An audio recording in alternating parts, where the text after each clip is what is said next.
اس میں دھوکے میں آ جاتا ہے. آخرت سامنے نہیں رہتی، موت سامنے نہیں رہتی. کہ کتنا بھی ہٹا کٹا پہلوان ہو. ایک آدمی ملا، بہت معروف قسم کا آدمی تھا. دو آدمیوں نے، بہت کمزور ہو گئے، دو آدمیوں نے سہارے سے اٹھایا، اس کو کھڑا کیا اور بڑی مشکل سے اس کو وضو کے لیے لے کے گئے. اور مجھے دیکھا تو مخاطب کر کے کہنے لگا کہ سچ بتاتا ہوں، جب میں جوان تھا تو ان دو انگلیوں سے میں 2.5 من کی بوری کو اٹھا کے ایسے پلٹ دیتا تھا. اور اب حال یہ ہے کہ 2 آدمیوں کے سہارے زمین سے اٹھ کے کھڑا ہوتا ہوں. اللہ دکھاتے ہیں کہ دیکھو،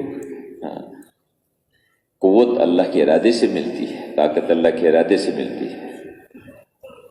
اور اس جوانی کی قوت کو صحیح رخ پہ استعمال کرنا ہے کہ جو وہ نوجوان جو اپنی جوانی کو اللہ کی اطاعت میں، اللہ کی بندگی میں خرچ کرتا ہے، اللہ پاک اس کو قیامت کے دن اپنے عرش کا سایہ دیں گے. ان سے بات کرو بھائی.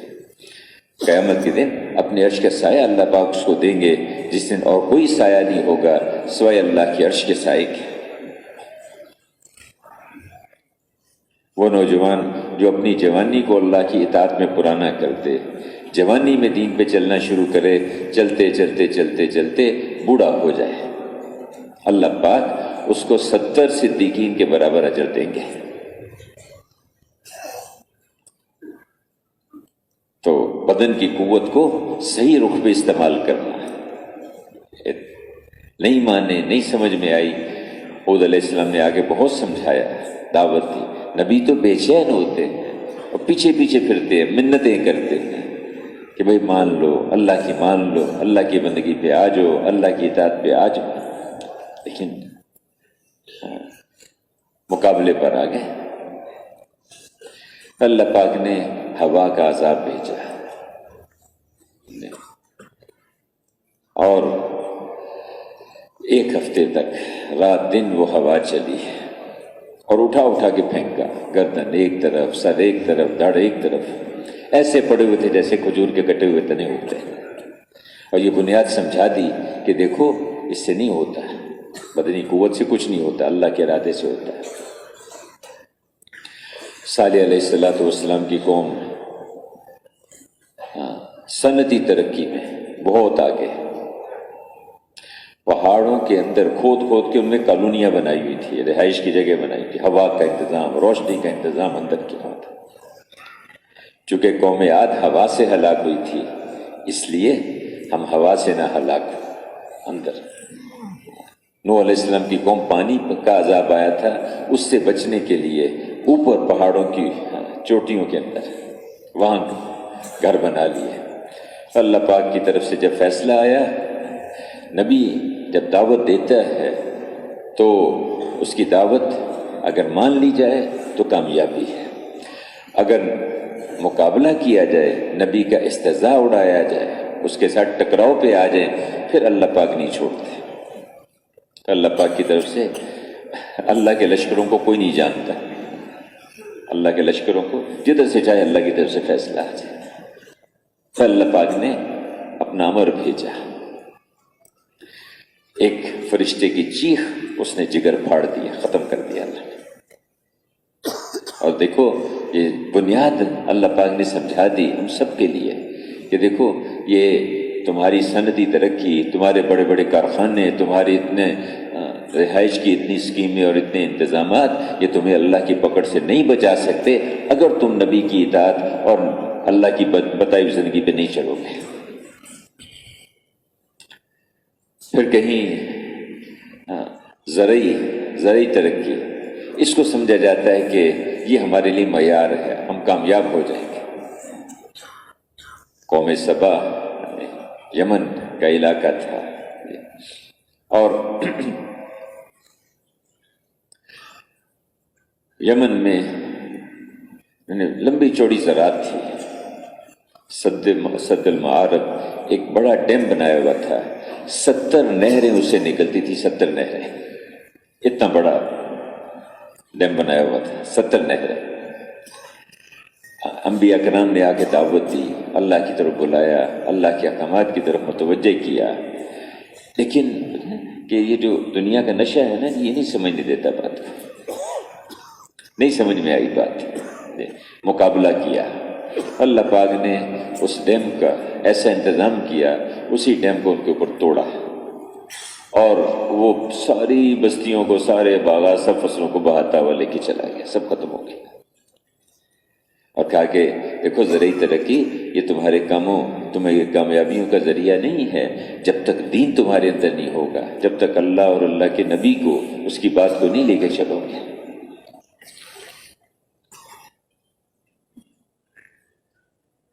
لوط علیہ السلام کی قوم اپنی خواہشات کے پیچھے دوڑی چل رہی، اندھا دھند خواہشات کے پیچھے۔ اللہ پاک نے فرشتوں کو حکم دیا، ان کی بستیوں کو اٹھا کے الٹا کر کے پھینکا، اور اوپر سے کنگرے پتھروں کی بارش برسا دی۔ یہ ضابطے ہیں، یہ قانون ہیں اللہ کے بنائے ہوئے۔ میرے بھائیوں، اللہ پاک کو پہچاننا، اللہ کے ضابطوں کو، اللہ کے بنائے ہوئے قانون کو پہچاننا، اس کو علم کہتے ہیں، اس کو سمجھداری کہتے ہیں۔ اللہ نے جو احکامات دیے ہیں ان کو معلوم کرنا، کس موقع پر اللہ کا کون سا حکم ہے، ہم اس حکم کو پورا کریں گے۔ اور حضرت محمد صلی اللہ علیہ وسلم، ان کو پہچاننا، ان کے طریقوں پہ اللہ کے احکامات کو پورا کریں گے، اس پہ اللہ ہمیں کامیاب کریں گے، اس پہ اللہ ہمیں عزتیں دیں گے، اس پہ اللہ ہمیں بلندیاں دیں گے۔ ایک ہی راستہ، ایک ہی طریقہ ہے۔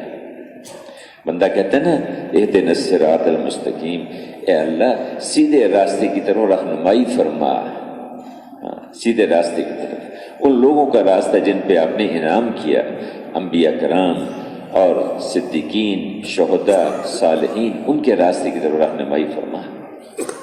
اہدنا صراط، علماء فرماتے صراط اس راستے کو کہتے ہیں جس میں 5 باتیں ہوتی ہیں، جس میں 5 باتیں ہوتی ہیں۔ ایک تو یہ بالکل سیدھا ہوتا ہے، اس میں کوئی کجی، کوئی ٹیڑھا پن، کوئی موڑ نہیں اس میں ہوتا، بالکل سیدھا ہوتا ہے۔ دوسری کھلا کشادہ ہوتا ہے، اور تیسرا وہ سب سے آسان ہوتا ہے، اور سب سے مختصر، سب سے آسان اور سب سے مختصر ہوتا ہے، اور چوتھا وہ منزل تک پہنچانے والا ہوتا ہے، منزل تک پہنچاتا ہے۔ اور پانچویں بات بڑی اہم ہے کہ وہ ایک ہی ہوتا ہے، اس کے علاوہ اور کوئی راستہ ہوتا ہی نہیں، اور کوئی راستہ ہے ہی نہیں اس کے علاوہ، ایک ہی راستہ۔ یہ 5 باتیں، اس کو کہتے ہیں صراط، وہ ایک ہی۔ فضائل عمل میں آخری حصہ ہے نا، مسلمانوں کی موجودہ پستی کا کیا ہے؟ واحد علاج، ایک ہی راستہ ہے، دوسرا راستہ نہیں ہے۔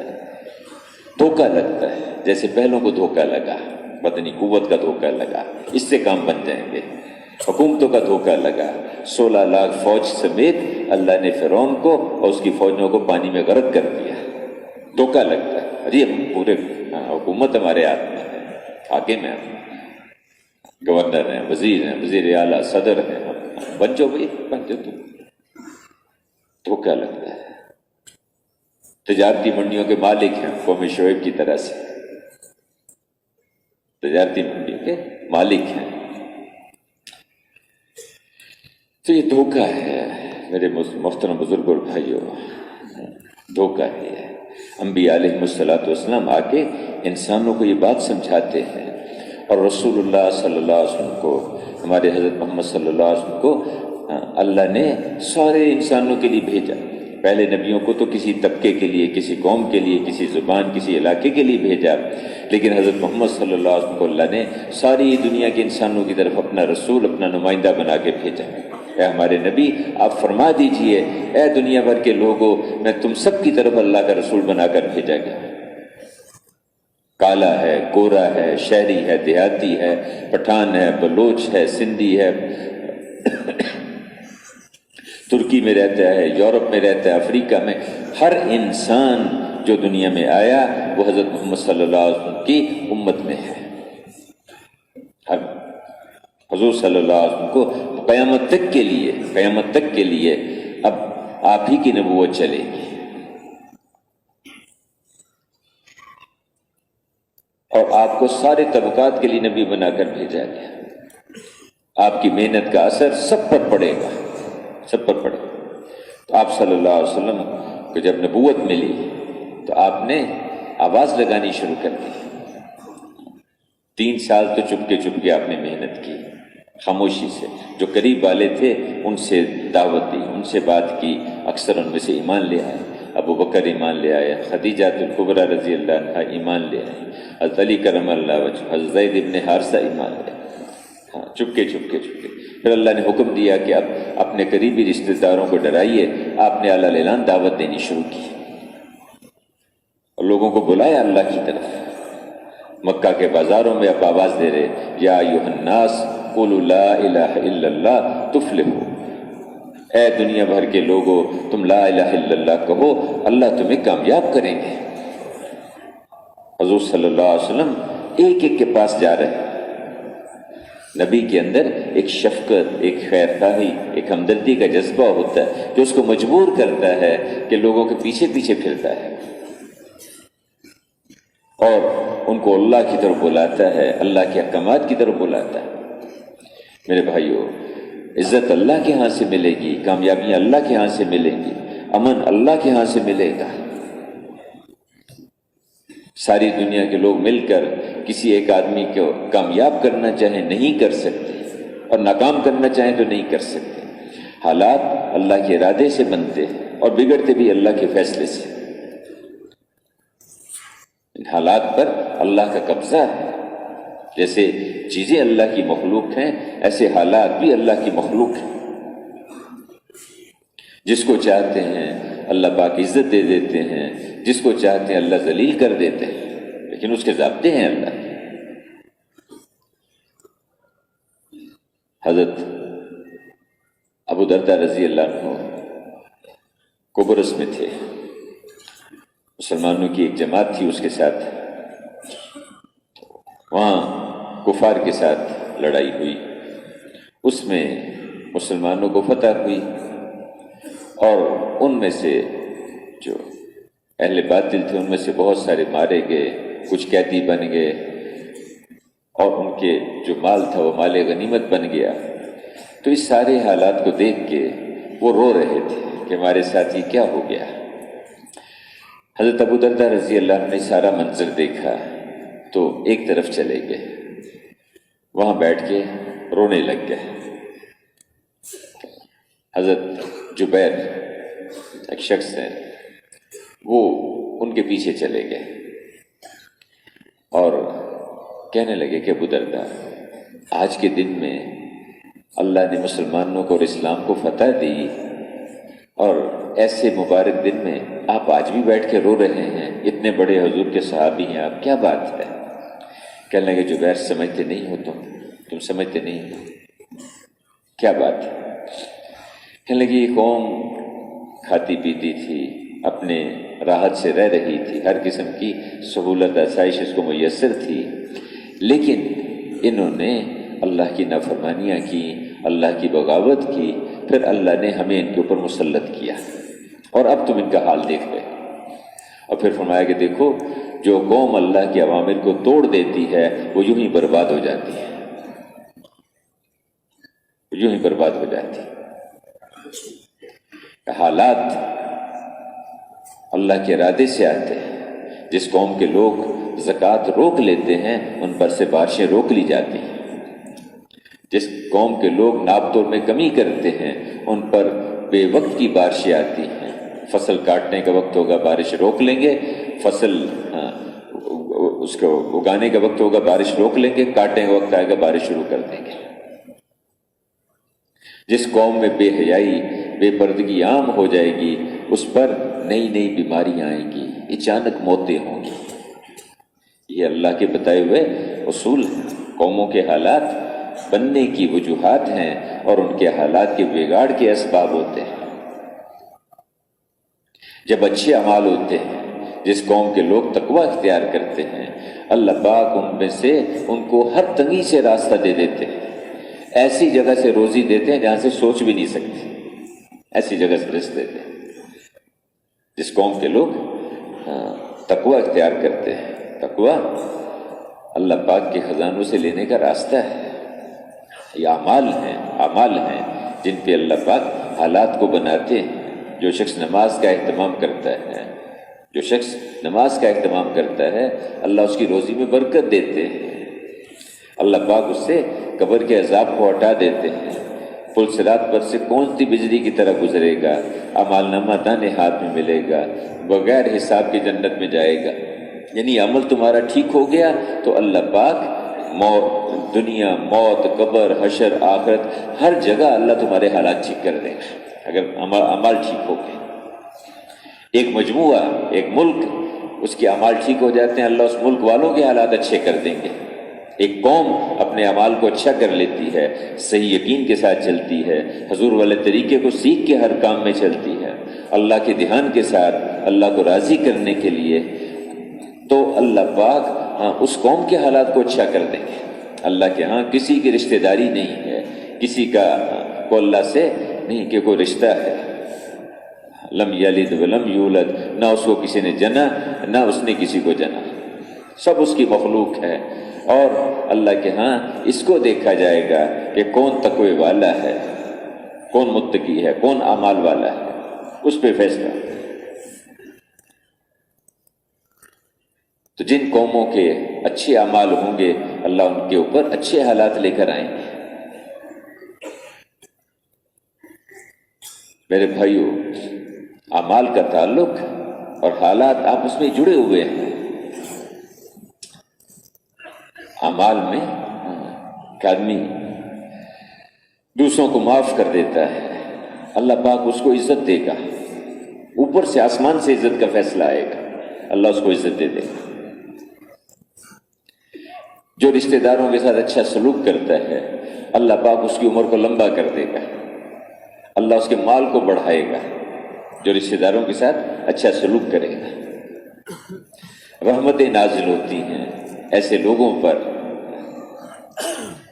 جو اللہ کے لیے ایک دوسرے سے محبت کرتے ہیں، کہ آسمان سے کوئی بلا اترتی ہے، کوئی مصیبت اترتی ہے، لیکن بستیوں میں ایسے لوگ ہوتے ہیں جو ایک دوسرے سے اللہ کے لیے محبت کرتے ہیں، ایک دوسرے سے اللہ کے لیے محبت کرتے ہیں، اور آخر راتوں میں استغفار کرتے ہیں اور مسجدوں کو آباد کرتے ہیں، وہ آئی ہوئی مصیبتیں واپس چلی جاتی ہیں، وبائیں بلائیں واپس چلی جاتی ہیں ان لوگوں کی وجہ سے جو مسجدوں کو آباد کرتے ہیں۔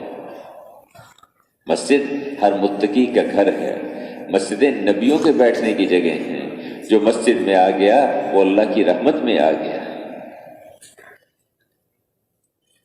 مسجدیں جب آباد ہوتی ہیں تو آبادیوں کے لیے دعا کرتی ہیں،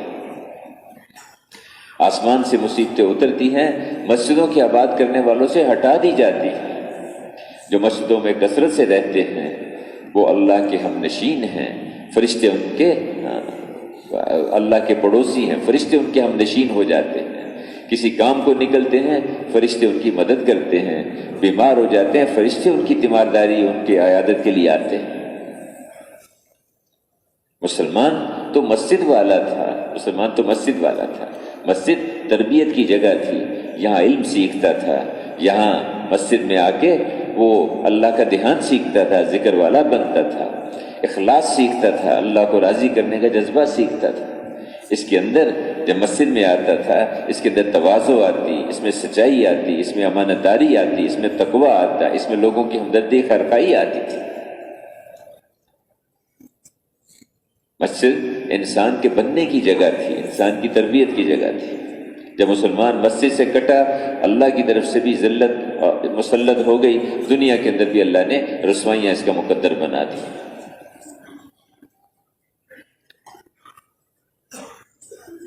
مسجد والی زندگی ہر جگہ وجود میں ہے۔ اللہ پاک نے ایک ہی زندگی دی ہے، دوبارہ کسی کو موقع نہیں ملے گا۔ انبیاء علیہ الصلوۃ والسلام ایک زندگی لے کر آتے ہیں، رسول اللہ صلی اللہ علیہ وسلم ایک مکمل زندگی لے کر آئے ہیں، ایک پوری زندگی لے کر آئے، ایسی جامع ایسی مکمل زندگی ہے، ایک دن کا بھی کسی سے پوچھنے کی ضرورت نہیں، سر پہ کنگھی کرنی ہے کیسے کرنی ہے، پاؤں میں جوتا پہننا اس کا کیا طریقہ ہے، بال بنانے اس کا کیا طریقہ ہے، بڑے سے بات کرنی ہے کس طرح سے، چھوٹے سے بات کرنی ہے اس کا کیا طریقہ ہے، لباس پہننا ہے اس کا کیا طریقہ ہے، کپڑا پہننے کا، کپڑا اتارنے کا، بیت الخلاء میں جانے کا، بیت الخلاء سے نکلنے کا، سفر کا طریقہ، حضر کا طریقہ، تنگی میں کیا کرنا، خوف میں کیا کرنا، بیماری میں کیا کرنا، فاقے میں کیا کرنا، تونگری میں کیا کرنا، کون سا حال ہے جس کے بارے میں اللہ اور اس کے حبیب نے امت کی اور انسانیت کی رہنمائی نہیں فرمائی؟ ہر حال میں.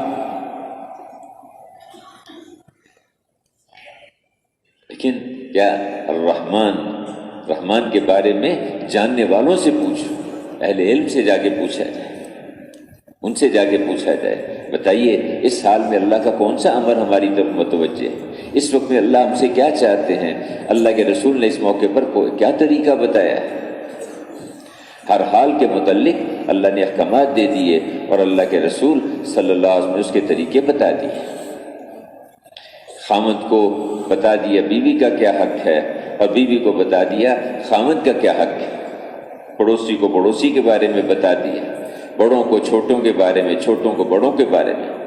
آپ صلی اللہ علیہ وسلم بیٹھے تھے، ایک آدمی آ گیا، سامنے بیٹھا ہوا تھا، ایک چھوٹا بچہ آیا، آ کے جب بچہ آیا تو اس نے اس کو پیار کیا اور پیار کر کے اپنی گود میں بٹھا لیا.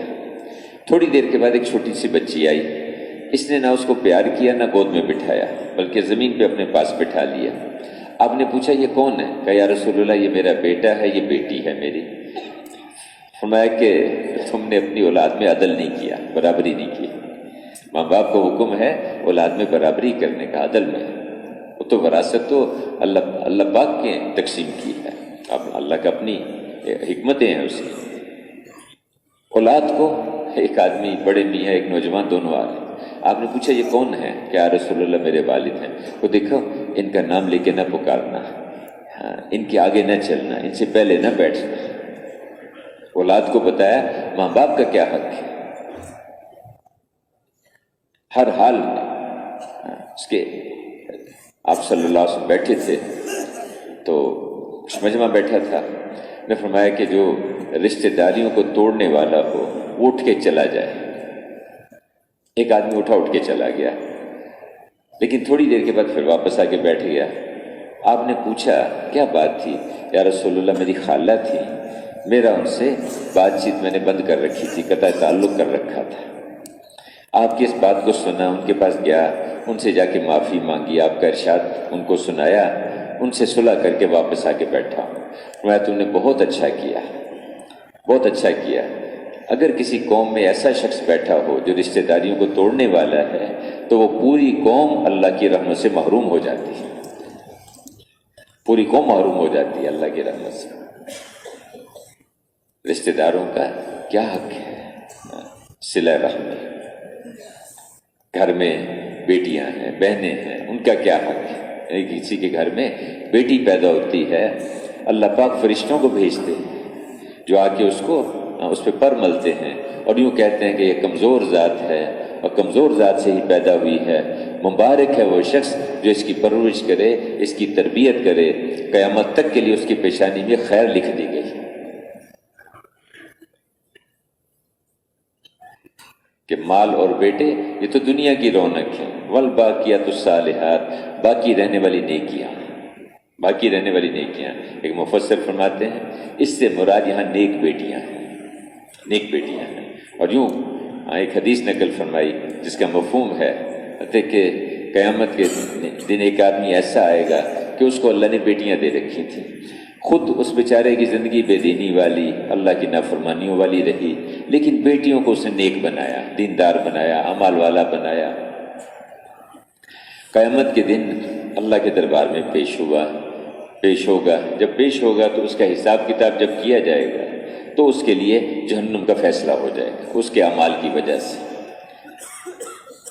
جب یہ اعلان ہوگا تو اس کی وہ جو نیک بیٹیاں تھیں وہ آ جائیں گی اور آ کے کوئی کرتا پکڑ لے گی، کوئی اس کا بازو، کوئی ٹانگ اس کے پکڑ لے گی اور اللہ پاک کے سامنے زاروں قطار رونے لگے.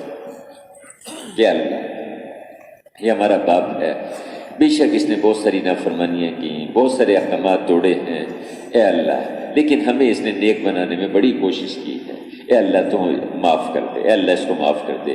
ان بچیوں کے رونے پہ رحم کھا کے اللہ پاک اس شخص کی مغفرت فرما دیں گے، اس کے گناہوں کو معاف فرما دیں گے۔ یہ تو بڑی اللہ نے راستے بتائے کہ تم میں سے بہترین شخص وہ ہے جو اپنے گھر والوں کے ساتھ اچھا ہے، بہترین شخص وہ ہے جو اپنے گھر والوں کے ساتھ اچھا ہے، اور میں اپنے گھر والوں کے ساتھ تم میں سے سب سے اچھا ہوں، یعنی مجھے دیکھو میں گھر والوں کے ساتھ کیسے چلتا ہوں۔ اللہ نے الحمدللہ ہمیں زندگی گزارنے کے طریقے بتائے، ایک دوسرے کے حقوق بتا دیے، مسافر کا مقیم پر کیا حق ہے، مقیم پر مسافر پر کیا حق ہے۔ کسی بیمار کے پاس جا کے کھڑا ہو جاتا ہے اس کو تسلی دینے کے لیے، اس کو حوصلہ دینے کے لیے، تو اللہ کی رحمت بارش کی طرح اس پہ برسنا شروع ہو جاتی ہے، اور اگر اس کے پاس تھوڑی دیر بیٹھ جائے تو ایسے ہے جیسے اللہ کی رحمت کے سمندر میں ڈوب گیا۔ جنت میں بعض محل ایسے ہیں جو شیشے کے بنے ہوئے ہیں، یعنی چاندی کے بنے ہوئے لیکن ہیں شیشے کی طرح سے، باہر سے اندر، اندر سے باہر نظر آتا ہے، ہوا میں لٹکے ہوئے ہیں۔ یعنی پوچھا گیا کہ یا رسول اللہ ان گھروں میں داخل کیسے ہوں گے جب وہ ہوا میں لٹکے ہوئے؟ فرمایا کہ جیسے پرندے اڑتے ہوئے اپنے گھونسلوں میں داخل ہوتے ہیں ایسے تم ان میں داخل ہو گے۔ یا رسول اللہ وہ کن کے لیے ہیں؟ لمن حال، وہ کن کے لیے ہیں؟ فرمایا کہ درد مندوں، بیماروں کے لیے، درد مندوں کے لیے اور مصیبت زدوں کے لیے، بیماروں کے لیے، مصیبت زدوں کے لیے اور درد مندوں کے لیے۔ اللہ پاک نے کس کے ساتھ کیسے چلنا ہے اس کے اصول بتا دیے۔ ایک آدمی جا رہا ہے، آنکھوں کے متعلق احکامات دے دیے، کان کے متعلق احکامات دے دیے، زبان کے متعلق احکامات دے دیے، یہ بولنا یہ نہیں بولنا، یہ سننا یہ نہیں سننا، یہ دیکھنا یہ نہیں دیکھنا۔ ماں کو محبت کی نگاہ سے دیکھا، باپ کو محبت کی نگاہ سے دیکھا، اللہ پاک اس کو مقبول حج کا ثواب دے دے گے، اور اسی آنکھ سے غیر محرم کو دیکھا تو اس کا نقصان ہو جائے گا آخرت میں۔ کانوں سے اذان کی آواز سنی، اذان کی آواز سنی، ہر کلمے جو اس نے سنا اس کا اس نے جواب دیا، اللہ پاک اس مرد کو 20 لاکھ نیکیاں دیں گے ہر کلمے کے بدلے میں، 20 لاکھ نیکیاں ملیں گے اس کا۔ اس سے قرآن کی آواز سنی، ہر حرف پر اس کو اجر ملے گا۔ آپ صلی اللہ علیہ وسلم نہیں، بعض صحابہ سے کہا کہ قرآن پڑھو، میرے سامنے قرآن پڑھو، تو یا رسول اللہ آپ پر تو اترا ہے، کہا نہیں پڑھو۔ قرآن پڑھا، تھوڑی دیر کے بعد آنکھ اٹھا کے دیکھا تو آپ کی آنکھیں زاروں قطار رو رہی تھی۔ تو قرآن کو سننا، اس پر اللہ کے ہاں سے نوازا جاتا ہے، اور اس کے مقابلے میں کوئی گانے بجانے کی آواز سنے گا کانوں سے تو میں کہ پگھلے ہوئے شیشے سے ان کانوں کو بھر دیا جائے، یہ زیادہ بہتر ہے کہ یہ گانے بجانے کی آواز ان کانوں سے سنیں۔ کان اس کے متعلق احکامات ہیں، زبان کے متعلق احکامات ہیں، زبان سے اللہ کا ذکر کرے گا، سبحان اللہ کہا جنت میں درخت لگ گیا، الحمدللہ کہا جنت میں درخت لگ گیا، اللہ اکبر کہا جنت میں درخت لگ گیا، اور جنت کے درخت، جنت کے پودے، اللہ اکبر، اللہ، یعنی کہہ رہے تھے نا کہ جنت کی ایک کوڑے کے برابر جو زمین ہے، ایک کوڑے کے برابر جو زمین ہے، پوری دنیا اس کی قیمت نہیں دے سکتی، ایک کوڑے کے برابر زمین ہے۔ دنیا میں بھی فرق ہوتا ہے، دیکھو یہ بنجر پہاڑ ہوتے ہیں نا، وہاں زمین سستی ہوتی ہے، اور پہاڑ شہر میں آ جاؤ اس میں مہنگی ہوگی، پھر اس میں بھی جو مرکزی جگہ ہوتی ہے اس میں اور بھی مہنگی ہو جاتی ہے۔ تو جنت میں، جنت کی ایک کوڑے کے برابر زمین۔ مولانا منظور نعمانی نے معرف الحدیث میں لکھا ہے کہ عربوں کے ہاں قافلے چلتے تھے، جب وہ کسی جگہ پڑاؤ ڈالنا ہوتا تو اس میں سواری سے نیچے اترتے تو ایک آدمی جگہ دیکھ کے بھی اس جگہ اپنا کوڑا ڈال دیتا، اس سے مراد یہ ہوتی تھی کہ میرا بستر اور میری جو 2-4 ضرورت کی چیزیں وہ یہاں پر میں رکھوں گا رات کو۔ اس سے جیسے ہمارے جماعتیں آتی ہیں بستر یہاں رکھ دیا، مطلب کہ بھی آگے یہ 5-6-7 فٹ کی جگہ جو ہے نا جی، اس میں میرا یہ بستر ہوگا، ایسے ہوتا ہے نا جی بھائی، اس طرح سے وہ کوڑا ڈال دیتے تھے اس سے. تو یہ جو تقریباً چارپائی کے برابر جگہ ہے جنت کی، اس سے مراد یہ ہے کہ چارپائی کے برابر یہ جو جگہ بنتی ہے پوری دنیا اس کی قیمت نہیں دے سکتی ہے کہ جنت اس میں اس کی جو گھاس ہے وہ زعفران کی ہے، اور اس میں جو مکان بنے ہوئے ہیں، بعض مکان 1 اینٹ سونے کی، 1 اینٹ چاندی کی، اور اس کا جو گارا ہے وہ مشک اور عنبر کا گارا ہے اس کا، اور بعض مکان تو اس میں جو اینٹیں اللہ اکبر، یاقوت، سبز زمرد، سرخ یاقوت اور سفید موتی، ان کی جو ہے اینٹیں لگی ہوئی ہیں اس میں ہم سوچ نہیں سکتے. اللہ نے ایسی نعمتیں رکھی ہیں، نہ کسی آنکھ نے دیکھی، نہ کسی کان نے سنی، اور نہ کسی دل پہ ان کا گمان گزرا ہے. آخرت اصل ہے، مرنے کے بعد کی زندگی اصل ہے. عقل مند آدمی وہ ہے جو موت کو سامنے رکھے اور اس کی تیاری میں لگا رہے، آخرت کو سامنے رکھ کے چلے. اس کا راستہ، اس کا ذریعہ دونوں جہانوں میں اللہ پاک کام بنا دے. اس کا راستہ کیا ہے کہ اللہ کے احکامات پہ چلے، اللہ کے اوامر پہ چلے، اللہ کے دین پہ چلے. اللہ کو پہچاننا، اللہ کے رسول کو پہچاننا، آخرت کو پہچاننا، مرنے کے بعد کی زندگی کو سامنے رکھنا. میرے بھائیو، ہم اللہ کی مانیں گے، اللہ کے رسول کے طریقوں پر چلیں گے، اللہ پاک چین دے گا، سکون دے گا، اطمینان دے گا، راحت دے گا، محبتیں پیدا ہوں گی، ایک دوسرے کی قدردانی آئے گی جب ہم اللہ کی مانیں گے، اللہ کا ذکر کریں گے، اللہ کو یاد کریں گے. ایک کلمے پہ جنت میں درخت لگے گا. بعض درخت ایسے 100 سال تک اس سے نیچے چلتے رہو، اس کا سایہ ہی ختم نہیں ہوتا، ایسے لمبے چوڑے درخت. دروشی پڑھیں گے، فرشتے اس کو لے جا کے اللہ کے رسول کی خدمت میں پیش کریں گے، اللہ کا ذکر کریں گے. تم میرا ذکر کرو، میں تمہارا ذکر کروں گا. تم مجھے دل میں یاد کرو، میں اپنے دل میں یاد کروں گا. تم مجمع میں میرا ذکر کرو، میں فرشتوں کے مجمع میں تمہارا ذکر کروں گا. ہم اللہ کا ذکر کریں گے.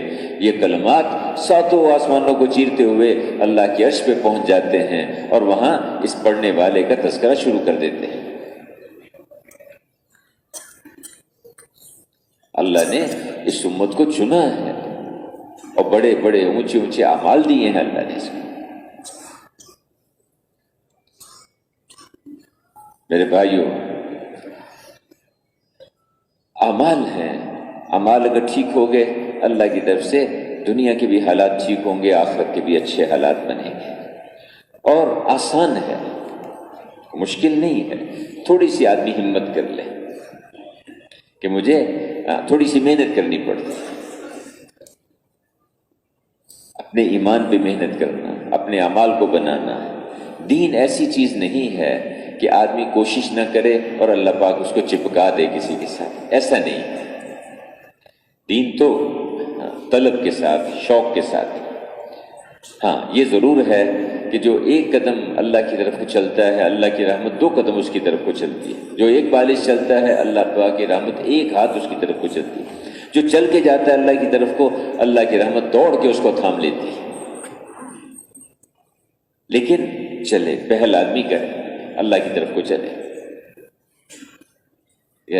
دوڑو اللہ کی طرف کو، ففروا الی اللہ، دوڑو اللہ کی طرف کو. جو تم چاہتے ہو اللہ سے ملے گا. عزت اللہ پاک دیں گے. معز ہیں اللہ پاک، معز ہیں، عزت دینے والے ہیں. بغیر عزت کے اسباب کے اللہ عزت دے دیتے ہیں. عزت کے نقشوں میں سے بھی عزت نکال کے لے آتے ہیں، اور ذلت کے نقشوں میں سے عزت نکال کے لے آتے ہیں. ایسے معز ہیں، حفیظ ہیں، حفاظت کرنے